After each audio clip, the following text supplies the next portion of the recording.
en 7 actores a los que Orson Welles odiaba con pasión. Orson Welles nació como George Orson Welles el 6 de mayo de 1915 en Kenosha, Wisconsin. Sigue siendo una de las figuras más enigmáticas e influyentes en la historia del arte y el entretenimiento del siglo XX. Su temprana vida fue moldeada tanto por el privilegio como por la tragedia. Su padre, Richard Head Wells, fue un adinerado inventor y hombre de negocios, mientras que su madre, Beatrice Ives Wells, fue una talentosa pianista que fomentó el amor de su hijo por las artes. Sin embargo, la infancia de Wells no fue del todo idílica. Sus padres se separaron cuando él era joven. Su madre murió cuando él tenía solo 9 años y su padre falleció pocos años después. A mediados de su adolescencia, Wells era efectivamente un huérfano. Estas experiencias lo obligaron a volverse autosuficiente a una edad inusualmente temprana y le inculcaron un profundo sentido de independencia y un deseo de controlar su propio destino. Desde sus primeros años, Wells mostró notables dotes de creatividad e imaginación. Fue un prodigio en pintura, dibujo y narración de cuentos.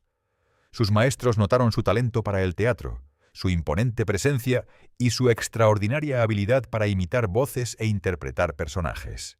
En la prestigiosa Todd School for Boys en Woodstock, Illinois, Wells comenzó a experimentar con el teatro, dirigiendo ambiciosas producciones que prefiguraron su genio posterior. El director de la escuela, Roger Hill, reconoció su talento y le dio oportunidades para montar obras de teatro que rivalizaban con las representaciones profesionales. Cuando era adolescente, Wells ya se había ganado la reputación de ser alguien destinado a revolucionar las artes. La carrera de Wells, a la vista del público, comenzó con el teatro y la radio, medios que le permitieron fusionar las tradiciones clásicas con la innovación moderna. En la década de 1930, cofundó el Mercury Theatre con John Houseman en la ciudad de Nueva York. El Mercury Theatre se convirtió en una audaz compañía experimental que desafió al público con nuevas interpretaciones de Shakespeare y obras contemporáneas. Sus producciones, como la famosa versión de Macbeth, inspirada en el vudú de Wells, ambientada en Haití, impactaron e impresionaron a los críticos. En la radio, Wells se convirtió en un nombre familiar, especialmente después de su ahora legendaria transmisión de La Guerra de los Mundos de H. G. Wells, el 30 de octubre de 1938. La transmisión se presentó como una serie de boletines de noticias realistas y causó pánico generalizado entre los oyentes que creían que la Tierra estaba realmente bajo el ataque de los marcianos. Este evento consolidó la reputación de Wells como un narrador audaz, controvertido y brillante. Con solo 25 años, Orson Welles saltó a Hollywood con un contrato que sigue siendo uno de los más extraordinarios en la historia del cine. RKO Pictures le otorgó un control creativo completo sobre sus proyectos. Una medida sin precedentes para un director joven y no probado. El resultado fue Ciudadano Kane en 1941, una película que redefiniría el cine mismo. Wells dirigió, coescribió, produjo y protagonizó la película, creando una obra maestra innovadora que utilizó técnicas innovadoras como la cinematografía de enfoque profundo, la narración no lineal, el diálogo superpuesto y los ángulos de cámara audaces. Si bien Ciudadano Kane no fue un éxito de taquilla inmediato, los críticos reconocieron su brillantez y, con el tiempo, llegó a ser considerada como quizás la mejor película jamás realizada. Su personaje central, Charles Foster Kane, vagamente inspirado en el magnate de los periódicos William Randolph Hearst, simbolizaba la ambición, el poder y el vacío que puede haber debajo del éxito, un tema que resonó en el público durante generaciones. A pesar del triunfo artístico de Ciudadano Kane, la carrera de Wells en Hollywood estuvo marcada por conflictos y frustraciones.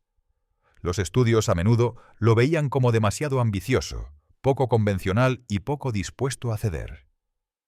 Sus siguientes películas, como El Cuarto Mandamiento, 1942, sufrieron la interferencia del estudio, con grandes porciones de su trabajo cortadas o alteradas sin su consentimiento. A lo largo de las décadas, Welles se hizo conocido no solo por sus obras maestras, sino también por la larga lista de proyectos que no pudo terminar o que le fueron arrebatados. Esta constante batalla con el sistema de Hollywood le dio la reputación de ser un genio inconformista que luchaba contra las presiones comerciales. Sin embargo, la energía creativa de Welles nunca disminuyó. Continuó dirigiendo, actuando y escribiendo en múltiples continentes. En Europa encontró más libertad produciendo películas como Otelo, 1951, Set de Mal, 1958 y Campanadas a medianoche, 1965. Cada una de estas obras demostró su audaz visión artística, su amor por Shakespeare y su capacidad para convertir presupuestos limitados en poesía cinematográfica. Como actor, Welles prestó su voz profunda y resonante y su imponente presencia a docenas de películas, desde El tercer hombre, 1949, en la que su interpretación del misterioso Harry Lime se volvió icónica, hasta papeles posteriores en proyectos tanto convencionales como independientes. Orson Welles contrajo su primer matrimonio el 14 de noviembre de 1934, cuando con solo 19 años se casó con Virginia Nicholson, una aspirante a actriz de Chicago. El matrimonio tuvo lugar en un momento en que Welles aún estaba al comienzo de su carrera, lleno de ambición y creatividad juvenil, pero aún no era la imponente figura del cine y el teatro en la que se convertiría más tarde. Nicholson, que también estaba interesada en las artes y la actuación, se sintió atraída por el carisma de Welles, su poderoso intelecto y su energía ilimitada. La unión de la pareja representó para Welles no solo un compromiso personal, sino también el establecimiento de una familia durante un período en que su reputación profesional aún se estaba forjando en el mundo del teatro y la radio. 4 años más tarde, en 1938, la pareja dio la bienvenida a su única hija, llamada Christopher Welles Feder, quien más tarde se convertiría en autora y una respetada experta en educación infantil. Los primeros años de Christopher transcurrieron en la órbita de la creciente fama de su padre, incluido el éxito arrollador de sus producciones de Mercury Theatre en el aire, y creció tanto inspirada como distanciada por la enorme sombra proyectada por su celebridad. Desafortunadamente, el matrimonio de Welles con Virginia Nicholson comenzó a desmoronarse a medida que sus vidas personales y profesionales se volvían cada vez más complicadas. A fines de la década de 1930, Welles se había embarcado en una aventura clandestina con la glamurosa actriz mexicana Dolores del Río, quien ya era una gran estrella en Hollywood y una de las primeras actrices latinoamericanas en alcanzar la fama internacional. Su romance fue intenso y apasionado, pero también trajo confusión a su primer matrimonio. Cuando Virginia se enteró de la relación secreta de Welles con Dolores, la traición fue demasiado para soportar, y el matrimonio de la pareja terminó formalmente en divorcio en febrero de 1940. Esta separación se produjo justo cuando Welles estaba a punto de crear su obra maestra cinematográfica, Ciudadano Kane, que cimentaría para siempre su reputación como uno de los mejores directores de la historia. La relación de Welles con Dolores del Río, aunque llena de afecto y compatibilidad artística, no duró para siempre. La aventura continuó durante varios años, pero en 1943 llegó a su fin. Por esta época, la atención romántica de Welles se dirigió a otra gran estrella de la Edad de Oro de Hollywood, la icónica Rita Hayworth. Hayworth, conocida como la diosa del amor por su impresionante belleza y su magnética presencia en la pantalla, cautivó a Welles como pocas lo habían hecho. Su relación floreció rápidamente, y en septiembre de 1943 la pareja se casó en lo que se consideró una de las uniones más glamorosas de Hollywood. El matrimonio atrajo una enorme atención pública y de los medios, y Welles y Hayworth se convirtieron en una de las parejas más comentadas de la época.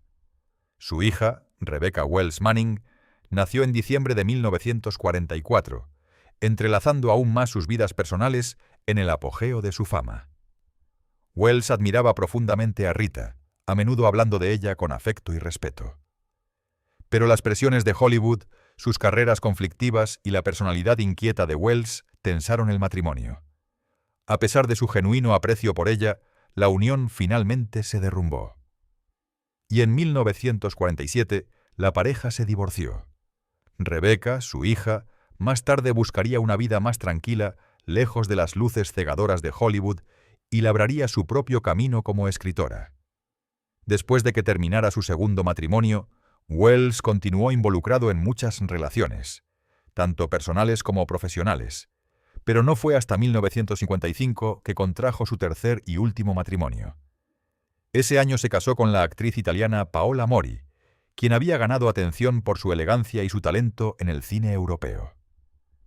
Más tarde ese mismo año, en noviembre de 1955, la pareja dio la bienvenida a su hija Beatrice Wells, quien más tarde se convertiría en la guardiana del legado de su padre y jugaría un papel importante en la protección y gestión de su patrimonio cinematográfico. A diferencia de sus matrimonios anteriores, la relación de Wells con Paola duró el resto de su vida. Permanecieron legalmente casados desde 1955 hasta su muerte en 1985, abarcando 3 décadas de triunfos y desafíos. Sin embargo, la vida personal de Orson Welles siempre estuvo llena de complejidad.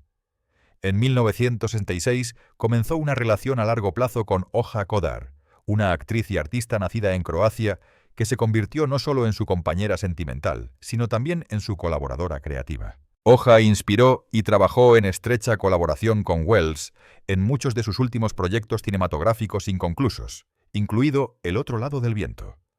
Su asociación fue profunda y duradera, y duró casi 2 décadas. Y aunque Welles nunca se divorció de Paorey, fue con Oja Kodar, con quien compartió gran parte de sus últimos años. Este arreglo poco convencional reflejaba el enfoque a menudo poco ortodoxo de Welles hacia la vida, el arte y el amor. Orson Welles era conocido no solo por su genio como cineasta y actor, sino también por su lengua afilada y sus opiniones intransigentes. Pocos hombres en Hollywood eran tan francos como Welles, quien se negó a ocultar su desdén por aquellos que sentía que estaban sobrevalorados, eran poco profesionales o simplemente insoportables para trabajar. Si bien era capaz de un encanto e ingenio inmensos, también llevaba consigo un resentimiento latente hacia ciertos actores a quienes consideraba fraudes o irritantes en el mundo del cine. Aquí hay 7 actores a los que Orson Welles famosa o infamemente odiaba con pasión, junto con las palabras mordaces que dejó atrás. 1. Charlton H. Wells trabajó con Charlton H. en Set de Mal, 1948. Un proyecto que sigue siendo una de sus obras maestras. Sin embargo, a pesar del reconocimiento de la crítica que recibió la película más tarde, Welles sentía poco cariño por H., a quien veía como rígido y de rango limitado. Welles dijo una vez que H.H. era un bloque de madera con músculos. El estudio pensó que era una estrella, pero solo era una estatua. Su colaboración estuvo plagada de tensión, ya que H. trató de hacer valer su influencia en áreas donde Welles creía que no tenía derecho a interferir. Para Welles, H. representaba el tipo de sistema de estrellas de Hollywood de madera que despreciaba. 2. Humphrey Bogart. Aunque Bogart fue celebrado como uno de los protagonistas más duros de Hollywood, Welles no podía soportarlo. Welles pensó que el estilo de actuación de Bogart era forzado y teatral en lugar de auténtico. Una vez comentó: Bogart siempre estaba actuando como si fuera duro, pero nunca convencía. Se podía ver el sudor detrás de la actuación. Welles tenía poca paciencia con los actores que cultivaban una imagen cuidadosamente elaborada en lugar de entregarse a la verdad de un papel. Para él, Bogart era la encarnación de una creación de Hollywood en lugar de un actor real. 3. Joseph Cotten.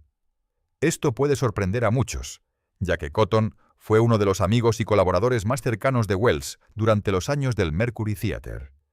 Sin embargo, su relación se agrió más tarde en la vida. Welles se amargó por lo que vio como la traición de Cotten cuando Cotten siguió su propia carrera en Hollywood en lugar de permanecer leal a los proyectos de Welles. Joe era un querido amigo, pero me abandonó cuando los estudios comenzaron a llamar. La lealtad significaba poco para él cuando la fama estaba en juego. Aunque los dos se reconciliaron un poco antes de la muerte de Welles, quedó un amargor persistente en las palabras de Welles sobre las decisiones de Cotten. 4. Laurence Olivier. Welles respetaba la brillantez técnica de Olivier, pero le disgustaba su ego y lo que veía como la obsesión de Olivier por la perfección, a expensas de la verdad. Olivier era todo técnica, sin alma. Podía interpretar a reyes, pero nunca podía interpretar a hombres. Para Welles, la actuación se trataba de humanidad cruda, de desnudarse a uno mismo, mientras que el estilo muy afectado de Olivier le parecía artificial. Los dos hombres eran rivales en el mundo de la interpretación shakespeariana, y Welles nunca perdonó a Olivier por ser aclamado como el intérprete supremo del bardo. 5. John Houseman. Aunque no es conocido principalmente como actor, Houseman trabajó en estrecha colaboración con Welles en los primeros días del Mercury Theatre. Su asociación terminó en amargura, y Welles llevó ese resentimiento durante décadas. Cuando Houseman apareció más tarde en películas como The Paper Chase, Welles se burló de la idea de que se le tomara en serio como intérprete. Houseman era un burócrata que pretendía ser un artista. Siempre fue mejor en el papeleo que en la actuación. Su enemistad se volvió legendaria, y Welles se aseguró de que su desdén por Houseman fuera ampliamente conocido. 6. Richard Burton. La personalidad exagerada de Burton y su carrera shakespeariana podrían haberlo convertido en un espíritu afín a Welles, pero en cambio los dos chocaron en temperamento y filosofía. Welles descartó las actuaciones de Burton como autoindulgentes y empañadas por su notoria afición a la bebida. Burton gritaba sus líneas y pensaba que el volumen era emoción. Confundió el exceso con la grandeza. Welles, a quien también le encantaban los grandes gestos teatrales, sin embargo, sintió que Burton carecía de disciplina y verdad, reduciendo a Shakespeare a melodrama. 7. Joan Fontaine. Welles también guardaba rencor contra Joan Fontaine, con quien trabajó en Jane Eyre en 1943. Le pareció fría, difícil y desdeñosa con su dirección. Fontaine era un iceberg que nunca se derritió. Actuar con ella era como recitar líneas a una estatua de mármol. Su tensión en el set era palpable, y Welles nunca perdonó lo que vio como su falta de generosidad como intérprete. Creía que ella drenaba la vida de las escenas y resentía su actitud de diva de Hollywood. Las opiniones de Orson Welles a menudo eran duras, pero también revelaban profundamente su propia filosofía artística. Valoraba la verdad, el riesgo y la humanidad cruda en la actuación, y no tenía paciencia para la vanidad, el artificio o la deslealtad. Si bien algunas de sus críticas podrían parecer injustas, demuestran el espíritu ardiente de un hombre que vivía para su arte y se negaba a ceder. Para Welles, odiar apasionadamente era solo otra forma de mostrar cuánto le importaba el oficio del cine. Welles murió el 10 de octubre de 1985 después de sufrir un ataque al corazón. El día anterior, había grabado su última entrevista en el programa de televisión sindicado, The M.B. Griffin Show. Al regresar a casa, trabajó hasta altas horas de la madrugada, escribiendo a máquina las instrucciones de escena para un rodaje, que estaba programado para el día siguiente. Temprano en la mañana, su chofer lo encontró muerto. De acuerdo con su testamento, sus restos mortales fueron incinerados y se celebró un breve funeral privado.